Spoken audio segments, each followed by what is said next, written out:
Olá, pessoal!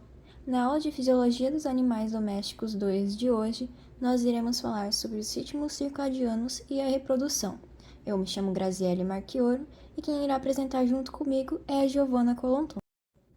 Nós iremos iniciar a aula de hoje falando sobre o ciclo circadiano.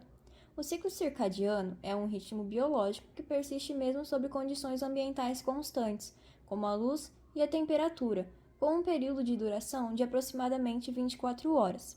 Ou seja, é como nosso organismo se adapta à duração do dia e da noite, sincronizando as funções fisiológicas e mantendo o nosso corpo funcionando dentro de um cronograma, que é importante para nos prepararmos para os eventos que acontecerão todos os dias, como almoçar, que é quando sentimos fome, e dormir, que é quando sentimos sono.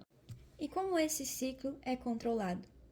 Nós temos um controlador central, que é o núcleo supraquiasmático, que fica localizado no hipotálamo. Ele é um oscilador central que regula a expressão dos genes nos neurônios, de acordo com a presença ou a ausência de luz. Para que esse controle aconteça, nós temos 3 mecanismos de controle. O primeiro é a aferência. A aferência funciona no eixo retina-hipotálamo-pineal. Mas como esse mecanismo funciona? A retina possui células fotorreceptoras, que percebem os estímulos luminosos. São eles a luz e a escuridão. Esses sinais podem ser inibitórios, na presença de luz, e estimuladores, na escuridão. Então, quando as células fotorreceptoras são estimuladas, elas enviam sinais para o núcleo supraquiasmático, que fica localizado no hipotálamo. Ele possui efeito modulatório, então vai enviar informações para o gânglio simpático que inerva a glândula pineal. Esse gânglio é o gânglio cervical superior, localizado entre as vértebras cervicais 1 e vértebra cervical 3. Ele então libera noradrenalina, que ativa a biossíntese da melatonina na glândula pineal. O segundo mecanismo de temporização é o relógio biológico. O nosso relógio biológico é um núcleo supraquiasmático, que atua como um marca-passo, ditando os ritmos biológicos. Ele funciona de forma endógena, ou seja, é algo que o nosso organismo produz independente dos fatores ambientais, como a luz e a temperatura. Sabemos disso porque em 1929, um astrônomo francês chamado Jean-Jacques Mayrand descreveu os movimentos periódicos de uma planta, a mimosa, mais conhecida como dorme-dorme. Ele então submeteu a planta a total escuridão durante um certo tempo e observou que ela ainda conseguia manter seus movimentos de abrir e fechar as folhas, comprovando que algo na planta controlava isso, a ritmicidade endógena. Mais tarde, foram realizados estudos em que lesões foram causadas ao sistema nervoso central, até chegar à identificação do núcleo supraquiasmático como controlador do ritmo endógeno. O terceiro mecanismo de temporização é a eferência do relógio. Mas o que é isso? É como a melatonina, produzida na glândula pineal, vai atuar no nosso organismo.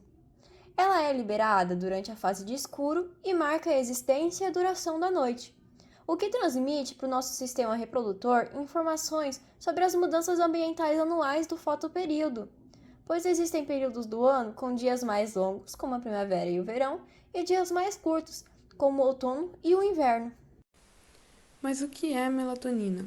É um hormônio produzido pelo nosso corpo que serve como um transdutor fotobiológico, que é capaz de transformar um sinal eletromagnético, no caso a luz, em sinais eletromagnéticos para dentro do nosso corpo, funcionando como um marcador do escuro, demonstrando para o nosso organismo um momento de escuridão. Ela tem efeito sobre o ciclo circadiano, o ciclo do sono e a reprodução. E como ela se relaciona com a reprodução? Por possuir uma diversidade de receptores no cérebro, pode interferir em alguns eixos do corpo, como o eixo hipotálamo, hipófise, gônadas, podendo ativar receptores deste. Em algumas espécies, ela pode interferir na secreção de gonadotrofinas, no caso o FSH e o LH, na atividade das gônadas e no comportamento sexual.